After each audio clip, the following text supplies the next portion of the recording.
Welcome back to the Michigan Business Beat, brought to you on the Michigan Business Network. I'm Chris Holman, and we're coming to you today from a beautiful venue and a beautiful day.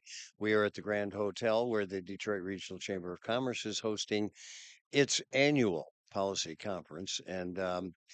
Policy means a lot of things to a lot of people, and we're here to see we do a fair amount of lobbying, if you will. So, why are you here, Brandy Johnson, who's the head of the actually Community College Association of Michigan? I am here to advocate for more opportunities for our students that attend our 31 colleges, 28 public community colleges, and three tribal colleges, literally in every corner of the state, to ensure that they have an affordable pathway to a post secondary degree or credential that really is the currency that they need to enter the labor market and have a shot at the middle class.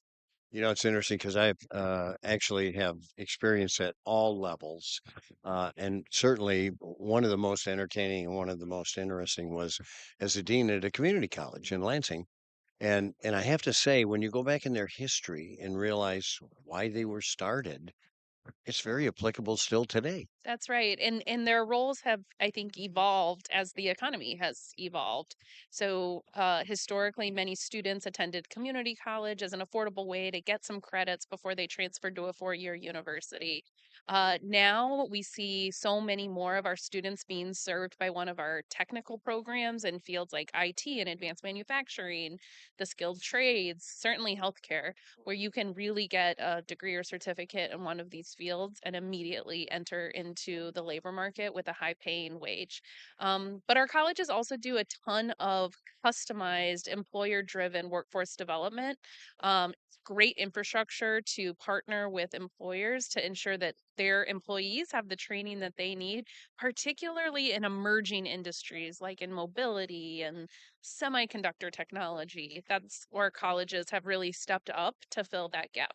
Well, they have, and they stepped up originally. I think they were originally put into play when guys came back from World War II and they needed training. That's right. And again, so many of them have aspirations of pursuing a four-year university, which is great. We take a lot of pride in the transfer work that we do, having really solid agreements with our four-year institutions, both public and private across the state, ensuring that all of the credits that a student earns at community colleges are honored and respected by the universities, so that they have an affordable path to a bachelor's degree. Well, and generally speaking, they are, and especially if you get that associate's degree with it, they're kind of protected, and they do move on. And I don't think people realize the affordability of it and the ability to go wherever you want to. One of my favorite stories is a friend of my daughter's who went to LCC for 2 years and went right into the business college at University of Michigan. Yeah, and we are hopeful. And one of the big reasons why we are here is that college is going to get a whole lot more affordable for individuals that are coming right out of high school. So the governor proposed the Community College Guarantee. This is a recommendation that came out of the Grow Michigan Together Council to create a P14 publicly funded system. By making years 13 and 14 tuition free for students and families will be a game changer in terms of building a college going culture, meeting our 60 by 30 goal, and ensuring that our employers have the workforce that they need. So we see a path for this to pass in the budget later next month, with support from the governor, to ensure that all students from the graduating class of 2024 have a tuition free pathway to an associate degree. All they need to do is complete the FAFSA, but I think we will get this across the finish line. Well, and knowing the governor as I do, I think you're going to get full support there. She is a big one on. We've got to educate tomorrow's workforce, especially. That's exactly right. Her administration has been incredibly supportive of college affordability policy, and now Michigan, yeah, all the other states are really taking notice about what Michigan is doing. You alluded to it, you talked about it a little bit. One of the things I love about the community colleges is you can get an associate's degree or a certificate in technology. I mean, I look at say Lansing Community College, their robotics center. It's just awesome. Yeah, the technical fields I think really set us apart. But yes, in mechatronics and robotics, I mentioned, mobility. We're training the next generation of EV workers in Michigan as battery techs and EV charging station installers. I mean, really, jobs that we would have never thought are jobs Yeah. 20 years ago, 10 years ago, 5 years ago. Yep. And the colleges are really stepping up to provide that training. Yeah, no, you're absolutely right. And the other thing I love about the community colleges, they work closely with the businesses around them. They include them in what are your needs? How can we help? They're hyper responsive to the labor market demands of their individual communities. And that labor market is a lot different up at Bay College in Escanaba than it is at Henry Ford College in Dearborn, as it is Grand Rapids Community College on the west side of the state. And so by being really hyper responsive, sort of in tune to the needs of the employers, ability to stand up customized training, they're really an integral part of our larger workforce development system. Well, and so are you, Brandy Johnson, head of the Michigan Community College Association. Thanks for all you do. And boy, keep those cranking good people out. We need them. We absolutely will. Have a great day. You too. Excellent. Chris Holman, and you're watching the Michigan Business Beat on the Michigan Business Network. And we are coming to you from the Grand Hotel on Mackinac Island, where the Detroit Regional Chamber of Commerce is having their annual policy conference. We'll be right back with more.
Welcome back to the Michigan Business Beat, brought to you on the Michigan Business Network. Chris Holman here, and we are coming to you from the Grand Hotel on Mackinac Island because we are attending the policy conference that's put on annually by the Detroit Regional Chamber of Commerce. And so we're going to be talking now with the president and the CEO, an old friend, Jeff Donofrio.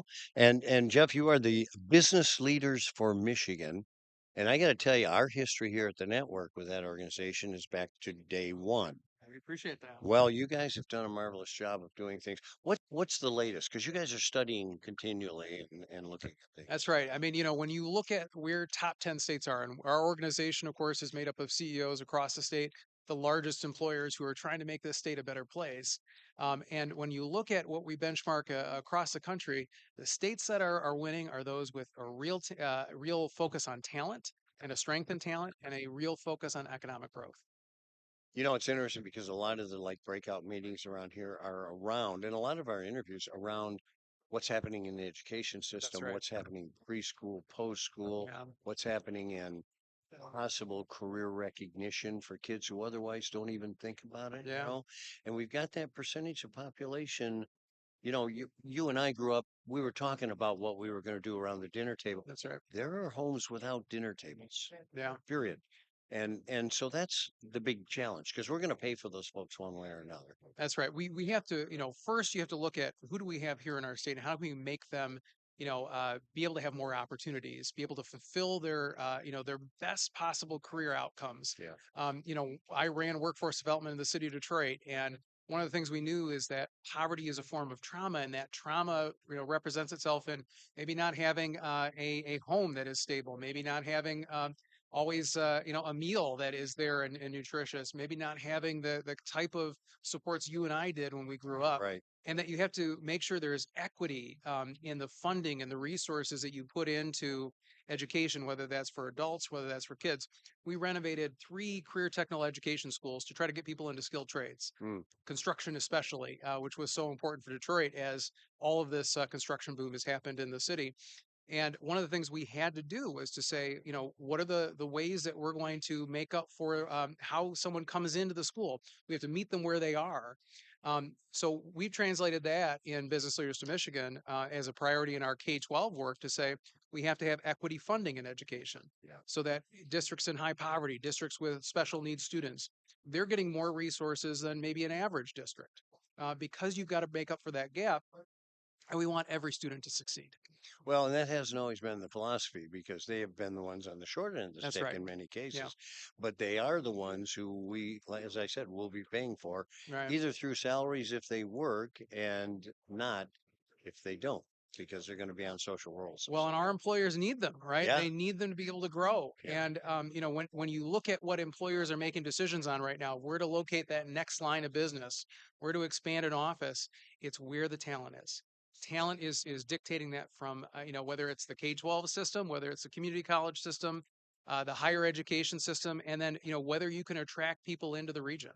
So, Jeff, let's go a little deeper into Yeah, that talent pool because we are a declining population, that's right. right? Hmm. And if we had 100% participation, would we still have enough people to fill the jobs? And I don't think so. So what do we do at that point? Well, our labor force participation has been declining over time. And so we were one of the highest performing states from a labor force participation standpoint in the year 2000. We're, probably below average now. And if we were able to increase that, if we were able to get more women back in the workforce who maybe have childcare needs because COVID still has disrupted that system, and parents generally, there's fathers who have that same issue, we would be able to close a lot of the talent gaps that are out there right now. And I think the most important piece is we'd be able to poise the state for growth. So how do we help more of our individuals get into the workforce? How do we make sure they have the skills and the resources needed to move along a career pathway? Yeah. And then how do we create communities and really attract more people to Michigan? One of the other things we're really focused on, and we have 3 research universities here in Michigan that are on our board: Yeah. Michigan, Michigan State, Wayne State. How do you retain more of those graduates? Because there are a lot of foreign national students who are coming into our state, Right. being educated there and going elsewhere.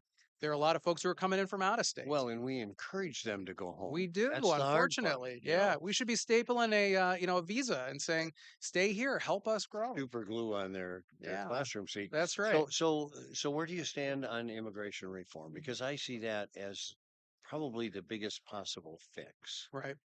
We are growing as a state because of immigration, and I think all of our families, we can trace back our history to, my family came over from Italy and they Yep. were looking for a better life.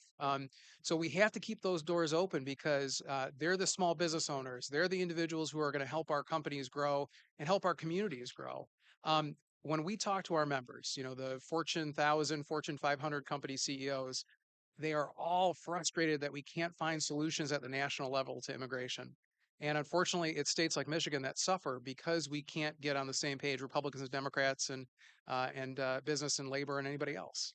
Well, and we've got a few more months of suffering because in an election year, not a lot gets done, as you know. It's going to be But very we got to go political. in as a unified force and get this thing That's right. taken care of. CEO, Executive Director, Grand Poobah of the Business Leaders for Michigan, That's right. Jeff Donafrail. Thanks so much for joining us. We appreciate it. And for the good work you do. Well, we work together here and we got to make Michigan a better state. We can. Thanks, Chris. We can. All right. You're watching the Michigan Business Beat on the Michigan Business Network. I'm Chris Holman, and we're coming to you from the Grand Hotel because that's where we're attending the annual policy conference put on by the Greater Detroit Regional Chamber of Commerce. We'll be right back.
Welcome back to the Michigan Business Beat, brought to you on the Michigan Business Network. Chris Holman here, and we're coming to you from the Grand Hotel and the Greater Detroit Regional Chamber of Commerce's annual policy conference. And who's head of the Midland Business Alliance? And I'll tell you what, I think that that's an alliance they invented so that they could use your talents.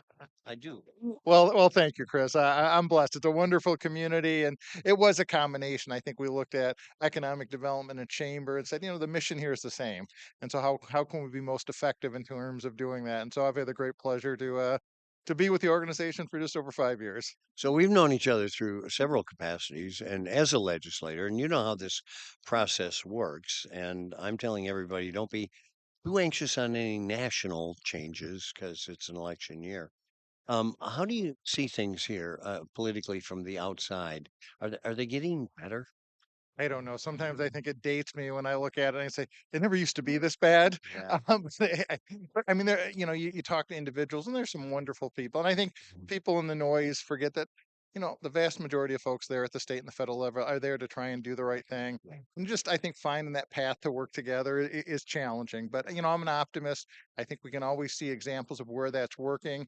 The noise is around where it's not working. But I think if we can kind of build off that with some really quality people, I think it'll bode well, certainly for our state. Well, and you made a good point because it's the noise you hear about, and that usually is the negative because that's the news line, right? It really is. I feel fortunate that I left the state senate at the end of 2010, just ahead of the social media world, and Yeah. and that's really changed it dramatically. Now, I mean, it's with us; it's not going away.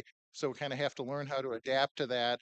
But again, you just need this mindset of how do we get solutions that are going to be long term and really, bring people into our state, help our state to grow and thrive. It's just such an amazing state. I mean, you're here on a magnificent day like today, but really all across Michigan. So, how do we kind of build off on our strengths and recognizing that, the only constant is change. Yeah, no, you're absolutely right. And we are all changing. So what's changing in Midland? What's going on up there? It's an exciting time. We're looking forward to the summer. We've got the Dow Championship Golf coming up, LPGA tournament the end of June, and so that's going to be fantastic. But it's really, a lot of events in the downtown, around the community, concerts, and so it's an exciting time. We're seeing business growth both at the our larger partners and small businesses. We do ribbon cuttings weekly. Sometimes two, three, four in a week for a new business, an expansion, anniversary renovation, so that's really exciting to see. Now we're faced with the same challenges, which is, up here we're talking about housing Hmm. and we're talking about talent.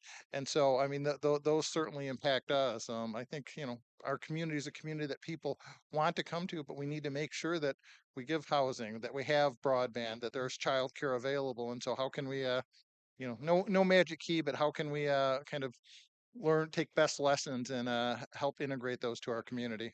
Well, and I think the other thing it does in your area, you guys work as a coalition, kind of. You cross borders.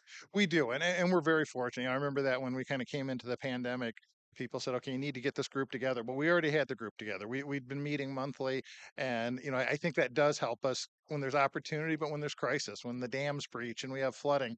Okay, how do we all work together in an efficient way? And so I think that's very fortunate, and I think that's impactful. Yeah, I feel bad. I think Flint had a lot of things really going just before the pandemic. I think you're right, and it's such a shame, but it's such a great community, and you still see people that are working to build it up, and Yeah, that's definitely kind of in our whole region. So we wanna see that happen. We're all ships rise, and we want to yeah, continue to see that happen. yeah.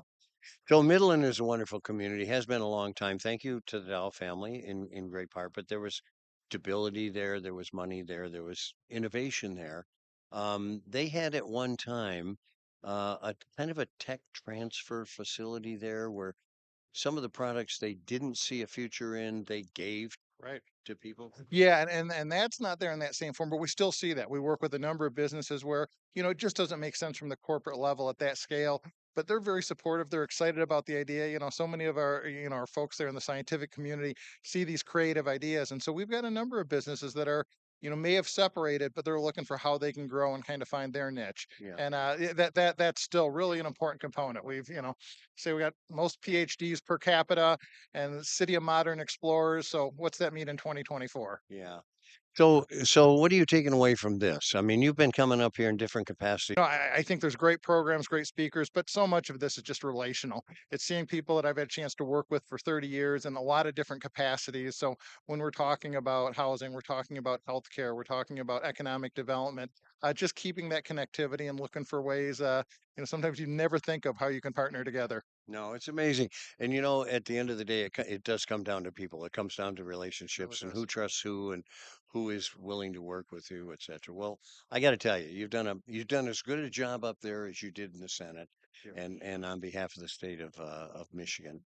And your family's made some damn good pizzas. Well, we'll continue to try and do that. Thank you, Chris.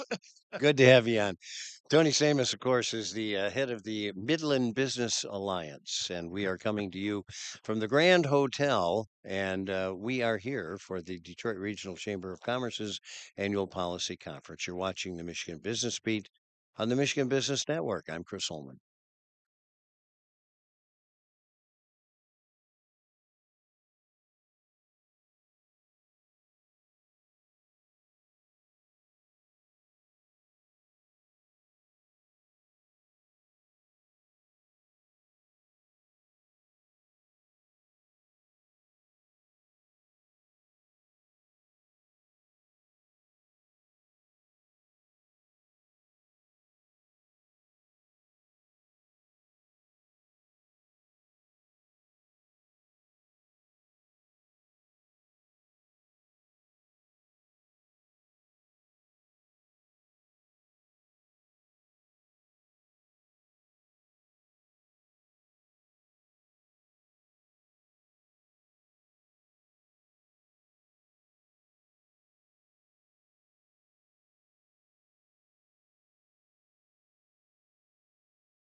Welcome back to the Michigan Business Beat, brought to you on the Michigan Business Network. I'm Chris Holman, and we are broadcasting from the Grand Hotel. And we're here for what? The Detroit Regional Chamber of Commerce's annual policy conference. And we have with us Ned Stabler. How you doing, buddy? I'm doing very well, sir. Head of Tech Town. Yep. Just spewing out new companies by how many a minute now?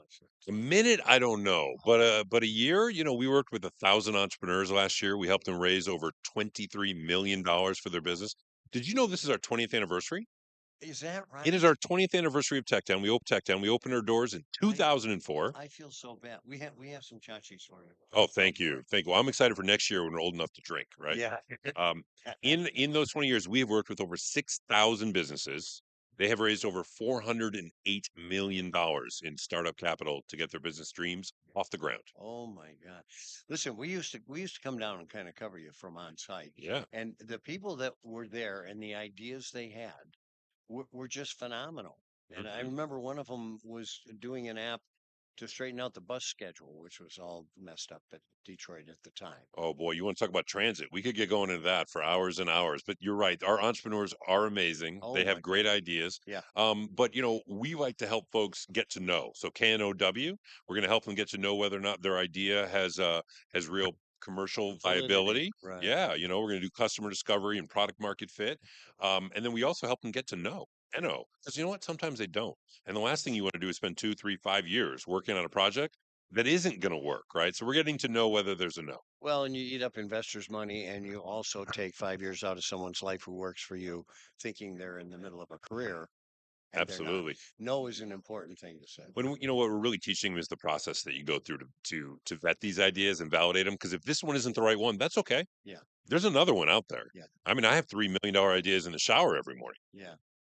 I don't want that visual. And all of them, and this is what we tell entrepreneurs. But you know what? There's no such thing as $1 million idea.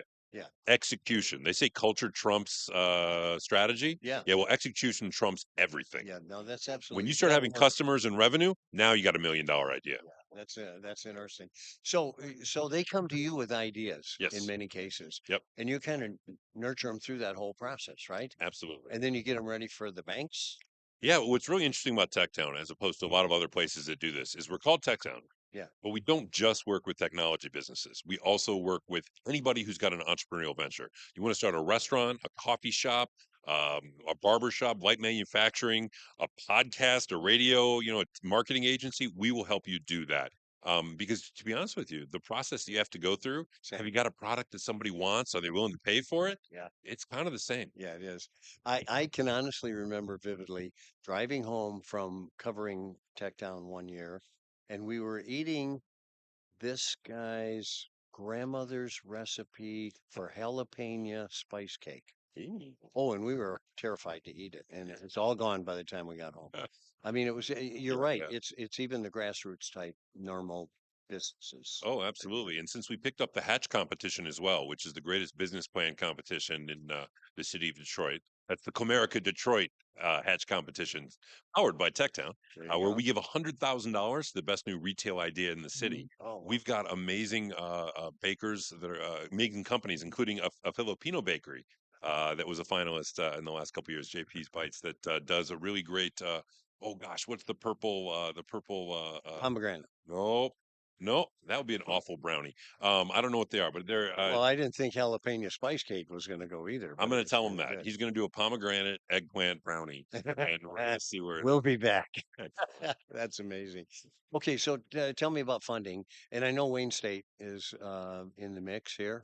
Techtown is Wayne State's Yeah. business support organization, our entrepreneurship arm, and it's part of Wayne State's mission as the state's only public urban research university, Yeah. to make sure we're helping folks in our community, and which is why I'm really proud. Those entrepreneurs we talked about, numbers are great, but are we serving Detroiters, Metro Detroiters? Yeah. And the answer is absolutely. So, of last year, we worked with over 1,000 entrepreneurs.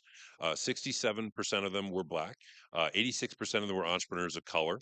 65% of them use she, her, hers pronouns. 11% were immigrant entrepreneurs. So, we are really serving a group of entrepreneurs that is representative of the city and the region, because we know that if we want to be successful, everybody's got to participate in the recovery. Well, you're absolutely right. And those are pretty basic mixes and representations of the population in Detroit. As a matter of fact, Yep. I'm glad to see the immigration population in there Yeah. because we keep forgetting what they bring to our country.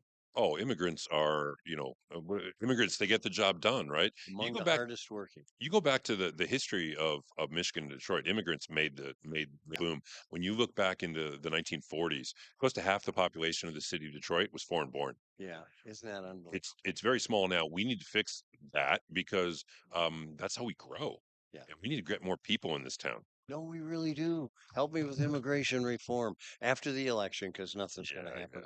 But we gotta go to DC and present that argument. Ned Stabler, thanks so much. It's always good to see you, my friend. Always great to see you. Next S- time, I'm bringing socks. I don't know what to do with them.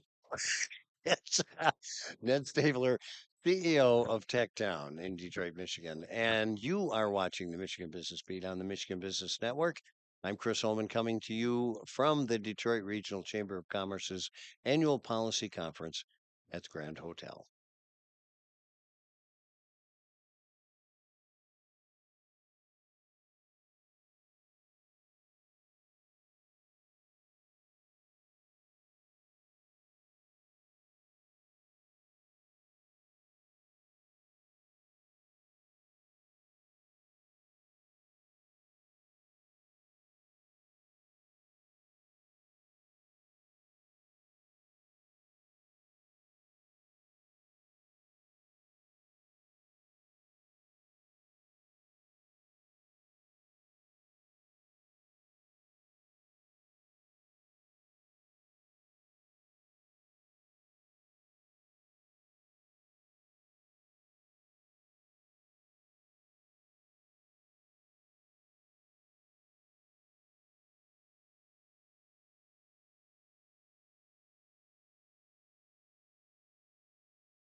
Welcome back to the Michigan Business Beat, brought to you on the Michigan Business Network. Chris Holman here, and we're coming to you from the Grand Hotel on Mackinac Island, and we are in attendance at the Detroit Regional Chamber of Commerce's annual policy conference. And speaking of which, you're somewhat familiar with that. Matt Elliott, president of Bank of America.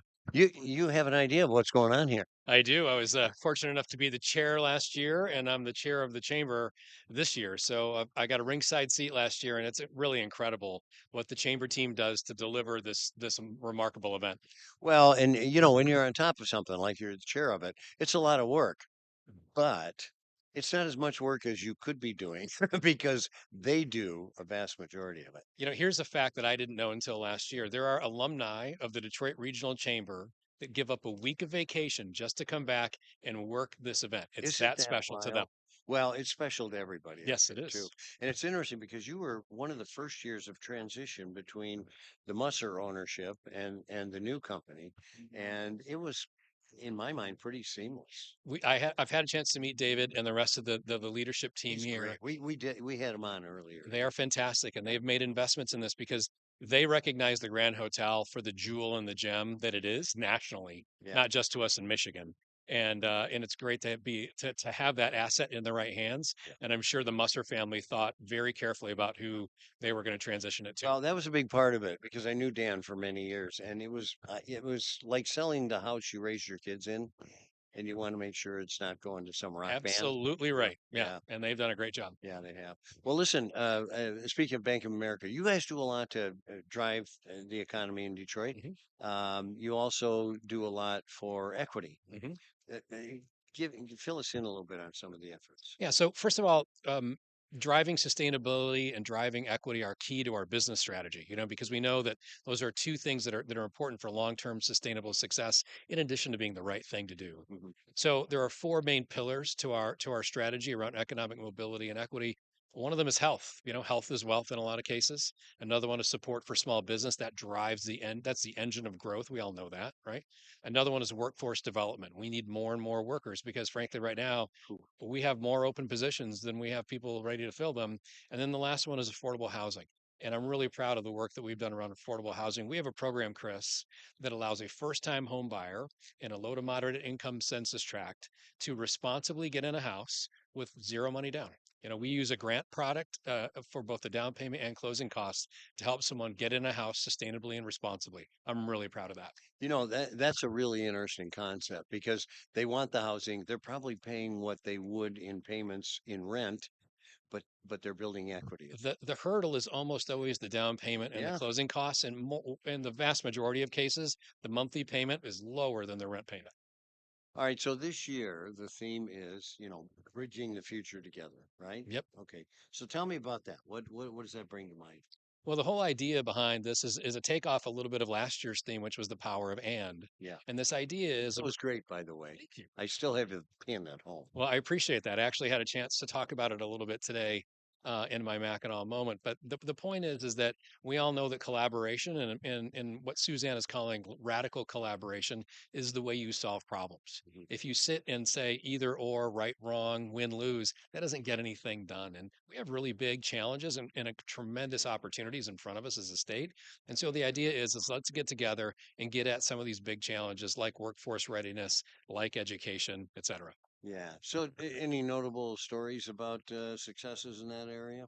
Well, I listed a couple today that were examples of and thinking and also bridging together. So in the last, we've talked a lot about the fact that as a state, we need to make sure that we preserve our industrial base, Yeah. and we also need to start developing an innovation economy. And so in the last year, we've crossed the $15 billion mark and 14,000 new jobs for wins of a new industrial projects. And at the same time, we were named the number one developing ecosystem for startups in the world. All right. Oh, Yeah. So, and this is before we open Michigan Central, before the U of M Collaboration Center opens up. So we've got a lot of momentum in both areas. That's a great example of bridging the future together. so when you look at it, what are the biggest challenges? I mean, we do our Michigan Future Business Index every 6 months. It's in the field right now. Yep. And, we find a consistency talent has been number one for about 4.5 years. Yep. And it's going to be. And the reason why, frankly, is because our education system is not working. So here are a few stats that, frankly, you won't like.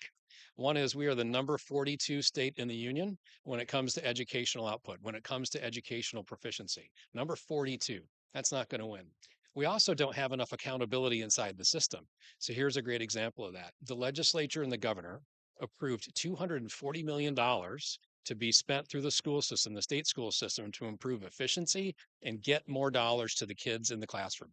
Guess how much money's been spent so far year to date? Mm, Not a penny. There's no accountability. So we need some changes there. Business leaders from Michigan and the Detroit Chamber are both, putting forward ideas, and so has Launch Michigan. There are ways that we can drive this forward, but we got to come together to make it happen. partner, I've got a million things to say about it. I wish we had 2 hours.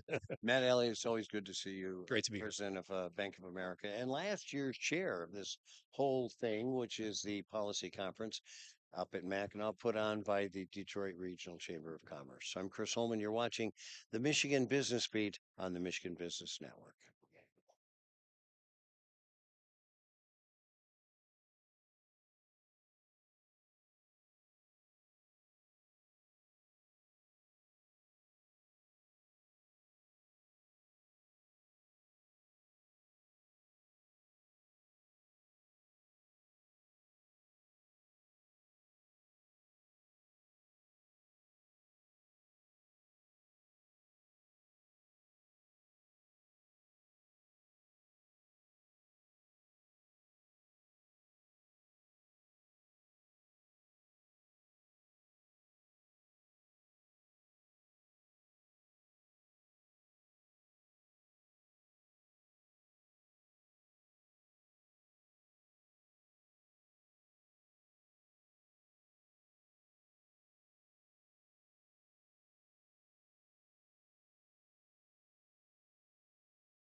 Welcome back to the Michigan Business Beat, brought to you on the Michigan Business Network. I'm Chris Holman, and we are coming to you from the Detroit Regional Chamber of Commerce's annual policy conference on Mackinac Island. And, speaking of powerful people, you're going to like that. CFO of Consumers Energy, the guy who knows as much about it as anyone. And I am so glad to have CMS Energy not only reporting here, but sending you to us. We appreciate that, Reggie Hayes. Let's talk a little bit about them. And you guys just kind of announced a new initiative recently. Yeah, well, first, Chris, thank you for having me. And delighted to announce that yesterday we rolled out at Consumers Energy that we are planning to do significant reliability and resiliency enhancements to our electric grid. The reality is that weather patterns have been changing over the last several years, and our system was built for wind speeds that we don't have today, specifically 40 to 45 mile per hour winds. That's a thing of the past. We're seeing 60, 65, 70 mile per hour winds, and we need a system that's more resilient. So we're looking to underground some of the infrastructure. We're looking to harden the poles and add more technology to it to reduce the frequency and duration of outages. You know, it's interesting you say that because when you look at the films of terrible tornadoes, etc., it's always poles that are down because they can't take the resistance. That's exactly right. So we actually had, as I'm sure you know, tornadic activity in the Portage area just a week or so ago. And so, in addition to undergrounding more of the infrastructure, just so it's not susceptible to that type of weather, we're also replacing what we call Class 3 poles, which are thinner in diameter. These are wooden poles with Class 2 poles, which are wider. We're also piloting what we call ductile iron poles, and clearly iron relative to wood, much more resilient, much stronger. And so we are really investing heavily in the infrastructure again to make sure it can meet the weather needs, not just of today, Yeah. but of tomorrow as well. Yeah. Well, things are changing as always is the case. Let's talk a little bit about the grid. How's the grid and how protected is it? Yeah, so I would say from a physical infrastructure perspective and a security perspective, we do think the grid is quite well protected. If bad actors, if that's what you're getting at, are trying to do something to the physical infrastructure, we spend a lot of time partnering with local authorities. We also have 24/7 monitoring of our grid for physical security and also from a cybersecurity perspective. And one of the big benefits of the power and energy sector is that we do get to talk freely with our peers and share best practices because we don't compete head to head. So we're talking to Detroit Edison, other regional utilities and national utilities, and just making sure that we're all kept abreast of threats and sharing best practices. Yeah, we're all in that power sack together, as a matter of fact. So let's talk a little bit about alternative energy and where you're going because you're pretty progressive in that. Yeah, certainly. We announced about 2 or 3 years ago that we will be out of coal source generation in its entirety by next year. And so we have three remaining units, our Campbell units, and those are our remaining 12. Those are the remaining three units of what was previously 12 coal units out of our generation fleet. And the way we're doing that is really in a pragmatic way. We're replacing that coal source generation with a mix of solar power, wind power, more energy efficiency programs for our customers. And we are bridging that transition with natural gas generation as well, which is a lot cleaner than coal. And so by getting out of those coal facilities next year, it's the equivalent of taking about 12.5 million cars off the road for a year. And so our carbon footprint will reduce by 60%. So we're really pleased that we can do that. And we'll have sufficient resources, even without those facilities, for our customers going forward, which is fantastic. It absolutely is. So let's talk a little bit about maybe what's happening with talent because talent is the biggest problem for business. Period. Are you able to get the folks you want? Yeah, well, certainly the labor market has tightened significantly since the pandemic. And so there is a pretty good supply demand imbalance. But we work really well with local colleges and universities, as well as with the military to recruit folks, whether it's from community colleges, traditional 4 year colleges, folks who are returning from service and bringing them in. And a lot of people don't appreciate that the power and energy sector can offer really good paying jobs that you can raise a family on and build generational wealth without having an MBA or a PhD or a BA. And so we are really recruiting people pretty substantially as line workers. And given the work that I talked about before that we're doing on reliability and resiliency, it's critically important that we staff up with folks like that. And so that's what we're busy with. And it takes more time to hire people, but we do have a pretty good pipeline, and we've been successful with our external fill rate. So I chair a thing called T3 in the Lansing area. It's Tri-County, and it's exposing younger kids to the possibility of careers. And we have like 54 companies that display. Consumers Energy was there, and the last time they had a 30-foot pole, and they were talking to kids about, high line wires. Absolutely. And it's interesting to this comment. I heard great advice. This was probably uh, in the late 90s from Ken Chenault, the former CEO of American Express, and it stayed with me. And he basically said, in order to be successful, you have to believe in the product or service you're selling. And when I think about what we do, providing energy, electricity, gas, so light and heat for all intents and purposes, to the millions of customers in Michigan, I can't think of a more worthy cause. Because when you think about what's important to humans, there's sort of oxygen, water, food, shelter. Light Yeah. and heat aren't too far behind. And so I think there's great purpose in what we do. And so hopefully that can motivate people and inspire people to come join us, because Wow. we have a lot more work to do. Reggie, you look like you're satisfied there, and we're Very happy much for so. that, huh? Reggie, COO of CMS Energy. CFO. Yeah. All right. See, Yeah. no, I just promoted you. Congratulations. Pleasure. It was a great interview. Chris, thank you so much. Appreciate Thanks it. for coming down here. We appreciate it. Thank you for having me. All right. We are going to be back with a whole lot more people. We're broadcasting today from the Grand Hotel, and we are here for the Detroit Regional Chamber of Commerce's annual policy conference. You're watching the Michigan Business Beat on the Michigan Business Network. I'm Chris Holman.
Welcome to the Michigan Business Beat. I'm Chris Holman, and we're coming to you actually over the Michigan Business Network, and we're coming to you from the Grand Hotel on Mackinac Island, where the Detroit Regional Chamber of Commerce holds its annual policy conference. And we're grabbing, as a matter of fact, people in the middle of policy, which I'm sure you find yourself quite a bit. Susan Corbin is with us right now, and she's the head of LEO. That's Michigan's Labor and Economic Opportunity. And one of the beauties of this timing is Mm. so many important initiatives are announced up here. Yes. And you did one of those. Well, yes, we came talking about our first ever statewide workforce plan. Um, this is the first time in Michigan we've ever had a comprehensive plan. And I have to say that I was inspired by the work that MISTA has done the last couple of years with a comprehensive statewide housing plan. Every 4 years, we are required by the U.S. Department of Labor to create a WIOA state plan. That's Workforce Opportunity Innovation Act for those that don't know the acronym. But it's not a document that anybody would pull off a shelf, look at and say, yes, our work is reflected in that plan. So we have created this statewide workforce plan. It's based on three pillars. The first is uh, increasing the number of people in Michigan with post-secondary degrees or skill certificates, growing the middle class, bringing more Michigan households into the middle class. And then the third pillar is supporting businesses, supporting those in Michigan with an entrepreneurial spirit, with unique talent solutions. Yeah. Mhm. It's interesting you mentioned the middle class bringing people in. That when we were commanding the globe and leading in everything, Yes. we had the strongest middle class. Yes, yes. I think in the 1980s, I think there were eight Michigan cities, 5 to 8 Michigan cities. It was a lot, over half of the cities. Uh, when you looked at the top 10 with the highest Michigan. Yeah. Yes. Yeah. Absolutely. We need to we need to restore our place. The goal we have is to bring 75,000 households into the middle class by 2027. If we do that, Michigan becomes a state again. Oh, wow. That is awesome. Okay, so now, great plan. Now we're looking at implementation, right? Yes, Okay. yes. Well, we acknowledge this in the statewide workforce plan that a lot of great things have already happened. And in fact, in the plan, we list some of those programs that we know are being very impactful.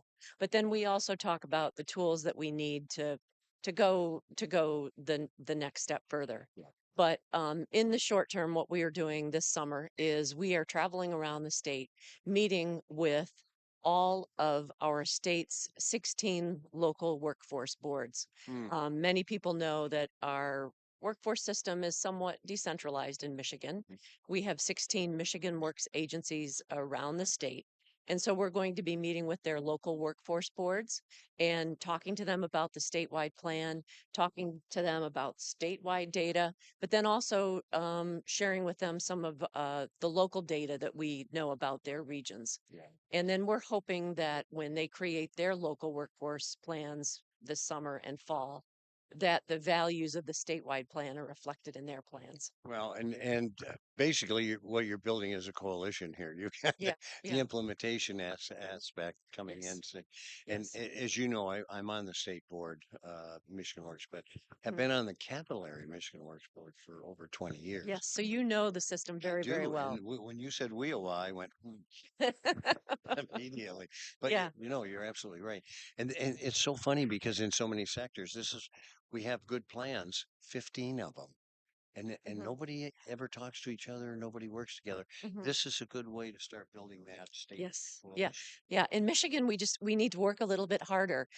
We need to have strong relationships with our local partners in Michigan Works, our local community colleges, our four-year institutions. We just need to work a little bit harder with our relationships. I might also share the community colleges can be a big part of this because Absolutely. yeah, they're talking when Absolutely. you're talking about training people for jobs. Hmm. And Yeah. and personally, as a guy with 2 degrees, I think we oversold the baccalaureate. We needed more training in the trades.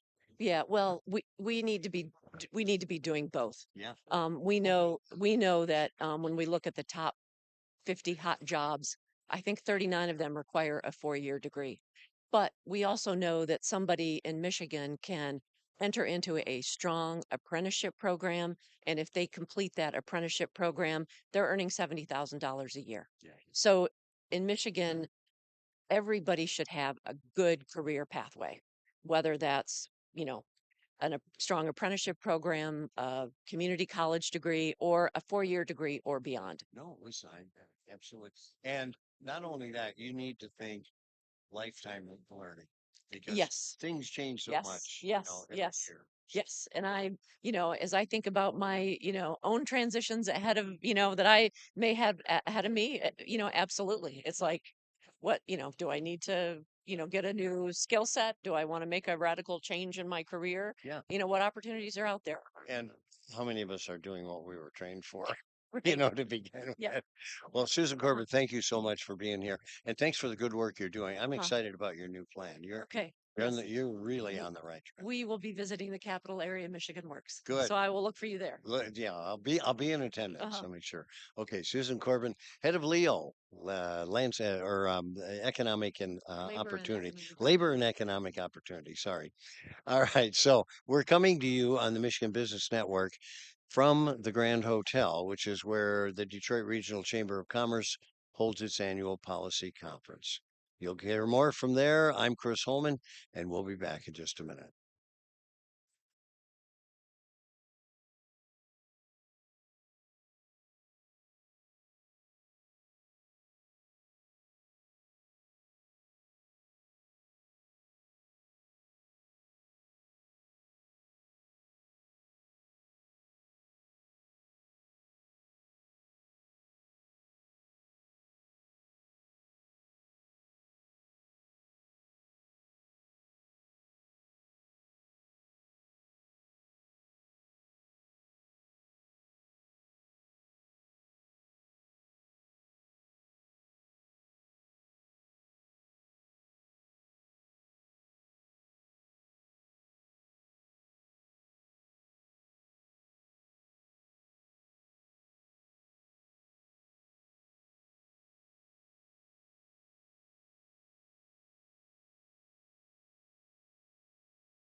Welcome back to the Michigan Business Beat, brought to you on the Michigan Business Network. Chris Holman here, coming to you from the Grand Hotel, and we are attendant in the Detroit Regional Chamber of Commerce's annual policy conference. And when you speak about this, we're talking a lot up here about talent and education, and Jason Lee, you're right in the middle of all that. You're president of Junior Achievement Southeast Michigan.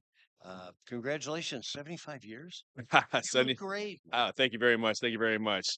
But 70, yes. So I have been there for 5 years as their president CEO. But Junior Achievement has been in Michigan for 75 years and 105 years nationally. Yeah, Yeah. unbelievable. Well, I'm a former classroom instructor and board member in the Lansing area. Great. So you've got a special place in my heart, and I'm a former educator as well.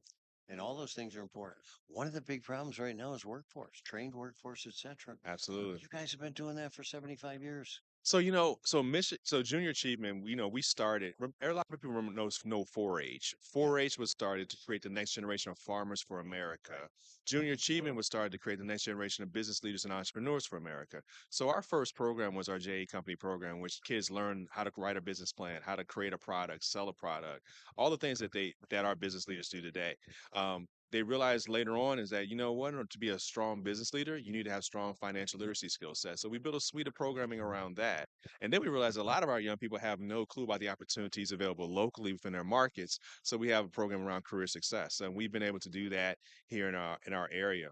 In Detroit, we have a facility as well as in Grand Rapids called our JA Finance Park, where we actually have local businesses provide in part of our financial literacy curriculum, but also it gives them career exposure. So it's a really good opportunity for young people, and we really see that as a strong opportunity moving forward with young people to get them ready for the future. Well, it's interesting. We just had Susan Corbin on, head of Leo, Okay. and we were talking about workforce development and their new statewide initiative.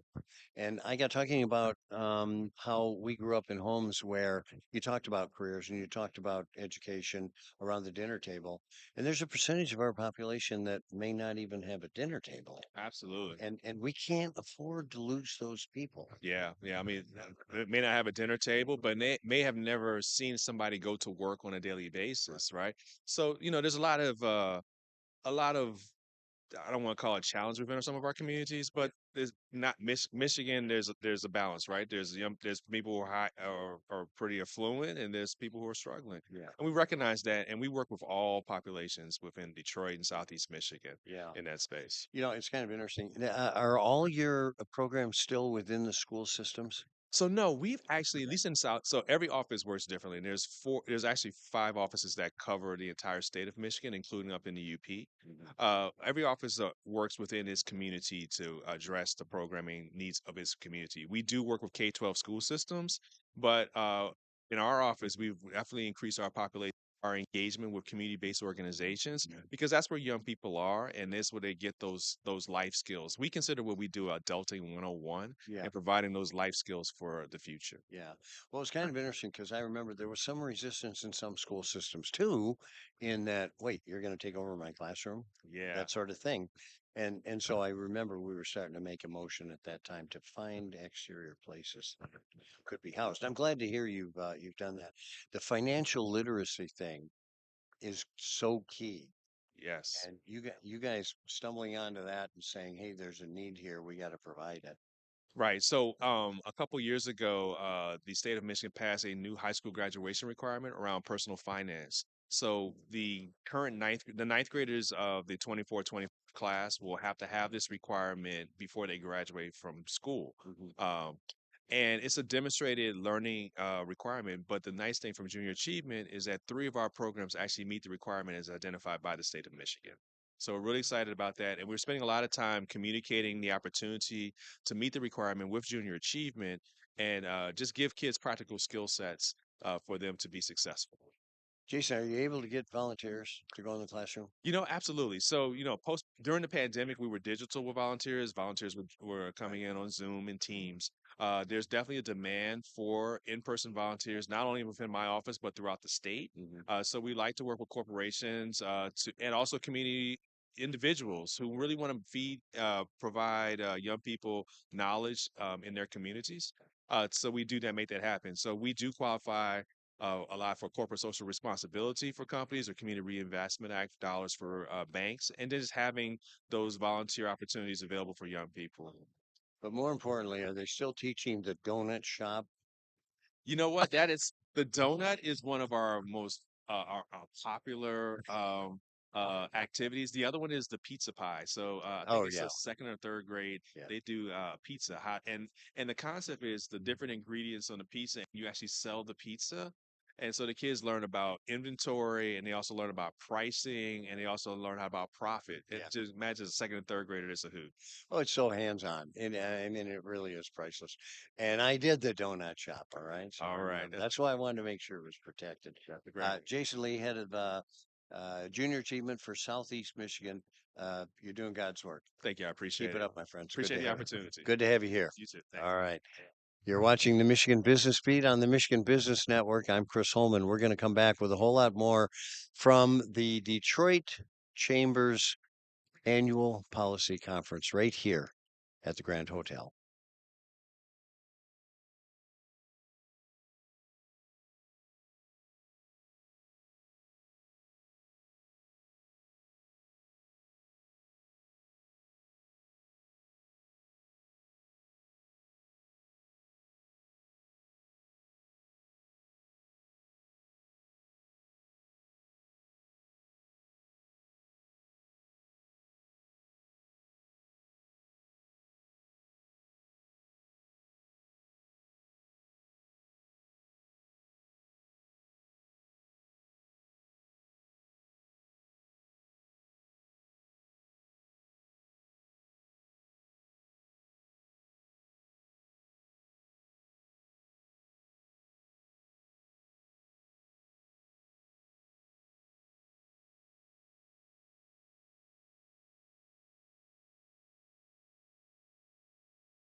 Welcome back to the Michigan Business Beat, brought to you on the Michigan Business Network. Chris Holman here.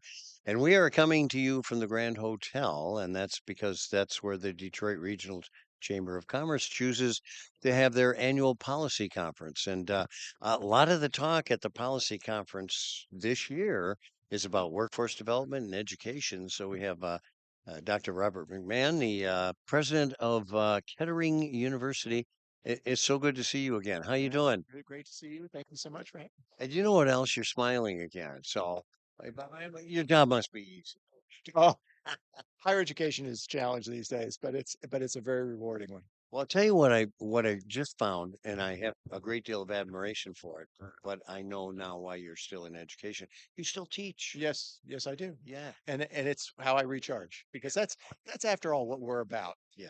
And it's what many of us went into higher education for was that interaction with students and just being able to have a small part in their development and their lives is incredibly rewarding. Well, it is, and if you're fortunate enough to ever run into them later, That's right. like you said, if you can place them, but you hear that you made a difference in my life. You hear, every once in a while you'll have somebody come up, sometimes an adult with children of their own who come up to you and say, Yeah. you changed the way I think about things in Yeah. your class. And it's affected me ever since. That, how could, what could be better than that? Well, you could say to any audience, think about who's influenced your life, That's right. and there's a teacher in there. There's always a teacher in the Yeah, mix. there really Yeah. is. All right, so tell me about that. Now, curriculum changes, et cetera, because in my community, the business community, we changed about 7% per annum, Yeah, right? that's right. So you've got to change with that to an extent. Well, we do, but it's interesting because we're unique in higher education in the United States. The way that we teach Right. goes back to our history with Jormo's Institute and et cetera. The fact that our students are away, they go in this rotation. They start in professional placements from their very first year with us, and so they're 12 weeks on campus, 12 weeks in as an engineer, as a bench scientist somewhere, working with in a And professional that used environment. to be all General Motors, but Used to be all gentlemen. No, we yeah, work with 400 companies worldwide. So it's in all industries across everything from finance to jet engines to pharmaceuticals yeah. to biomechanical devices, all sorts of things. Wow. And but the interesting thing about that is our students come back every 12 weeks from being professional engineers in a world-class organization. We get evaluated by those students. They say, we need to be doing this, or we need to have these resources because that's what's happening in industry. When they bring best practices. They bring best practices back. They bring their team building skills. They bring a lot of things back. But it is like being evaluated every 12 weeks. We don't have to wait for a student to graduate after 4 years, go out, get a job to find out that we're not teaching the right things. We find out regularly what we need to be doing. And so we are able to update our curriculum in a continuous way. So tell me about your relationship with these companies that you deal with, because this turns out to be an extended, much more professional internship, basically. I would suspect your placement ability with graduates is pretty high. It's very high. Well, it's the students, like I said, start in their freshman year and they go into this rotation with these companies. The companies, so I guess in a way it's humbling recognition by the founders of the university because what they said is that there's a lot that you need to learn to be a professional that you can't learn in a university. And so we're going to make the professional world part of our school. And they did this by collaborating with all these companies and bringing students in the mix. And and so the students really get all of that onboarding stuff, all of the acclimation out of the way as part of their co-op Yeah. experience. So by the time they graduate, they have 2.5 years of professional development, professional experience. Yeah. And so they're ready to go. And a lot of our students graduate into supervisory roles. Their first role out of college Wow. is to supervise, 30 other engineers because they've been in those Yeah. environments for so long. Well, they've built up what, 4 years of Yeah, actual work. work experience, Yeah. and they've they've gotten promotions. They've seen different operating groups within the company. They understand the company culture, Yeah. how it works, how to leverage the organization to move ideas through them. All of those things that we say students really need to be competitive and to be fully contributing. They learn as part of their education with us at Kettering. Well, Doctor, I would suggest that probably these kids come back and bring you enough influence that sometimes curriculum changes. I mean, I'm Absolutely. thinking of things like AI, Absolutely. And because we not only it's not only a kind of a theory for us in that way, we see how the companies are using it and we get that feedback about this is how we need and it changes the whole dynamic in a classroom because we'll have a faculty member who will say, Jane, I know, they're in some fluid mechanics course and right? they say, Jane, I know that you were working in the cryogenic wind tunnel at this company. How do you What did apply you? this? How do you apply this in your work there? Because this is relevant. And they'll say, well, we don't use it quite like that. We use this approximation because it works better for us. But that kind of dialogue is incredible. Keeps you current. Yeah, it keeps you It's current. unbelievable. Dr. Robert McMahon, it's always good to see you. Great to see you. Thank you You so know, much for having me. President of Kettering University, and you are watching the Michigan Business Beat on the Michigan Business Network, which is coming to you today from the Grand Hotel and the Detroit Regional Chamber of Commerce's annual policy conference. We'll be right back. I'm Chris Holman.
Welcome back to the Michigan Business Beat, brought to you on the Michigan Business Network. Chris Holman here, coming to you from the Grand Hotel on Mackinac Island, where we're in attendance at the Detroit Regional Chamber of Commerce's annual policy conference. And you would expect MEDC to be represented here 26, 27 times, something like that. All right.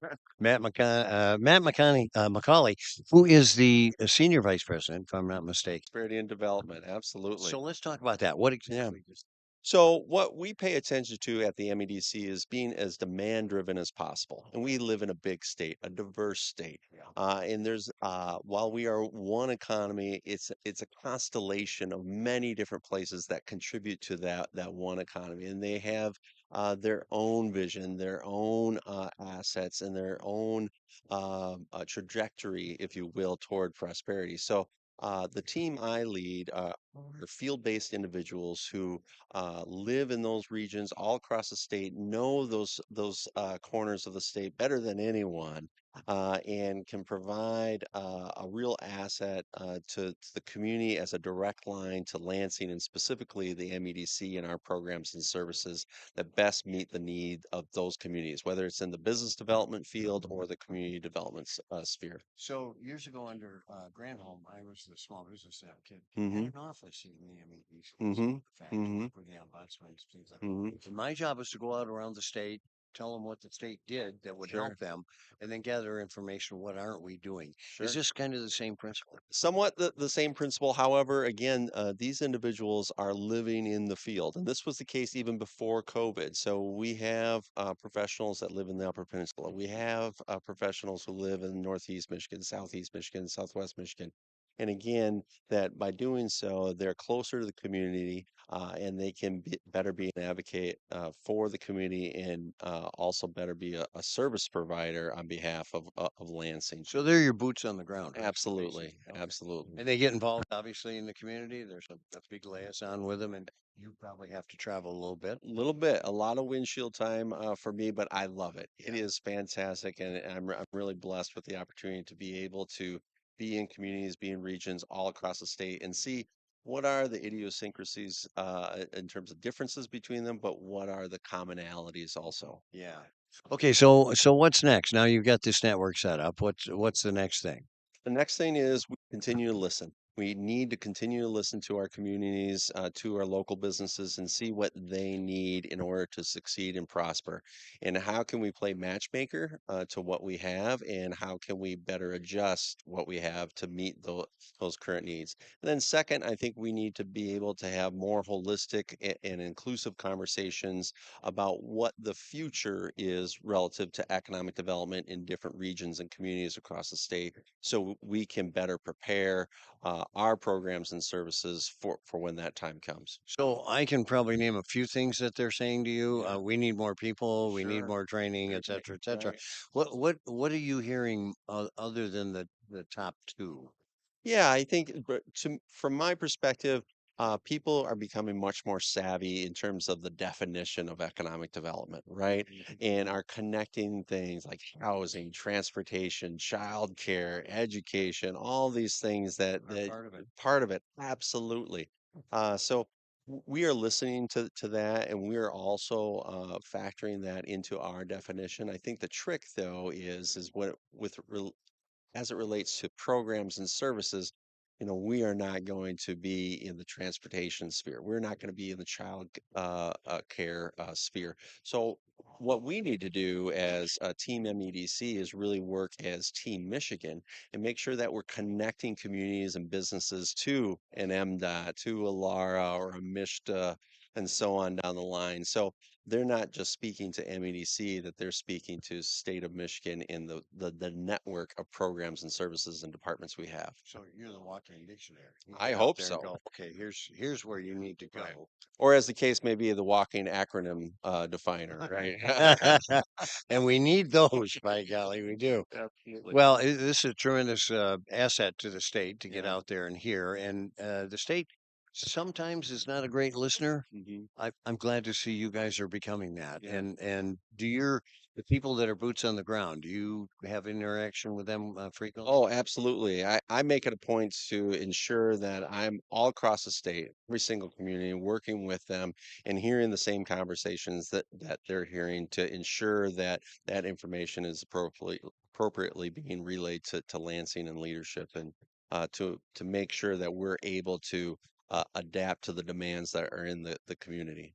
Matt, so we got about a minute left. What led you here? What's your Community development, but as my definition of what it takes for communities to prosper and to succeed, expanded, did my professional track to include business development, to understand that we need people, projects, and places, the Michigan Make It a Michigan framework to be successful. And I know that was coined last year, but I think intuitively all of us can relate to that because we've seen and worked in the communities that really have embraced that to be the ones that have succeeded, and that's been my professional career path is being able to have that more holistic conversation about economic development and what it takes to prosper. sounds like there's a little bit of passion in that. A little bit. Matt McCauley, always good to see you, Thank you, my friend. sir. Good. Senior Vice President with Regional Prosperity at the MEDC.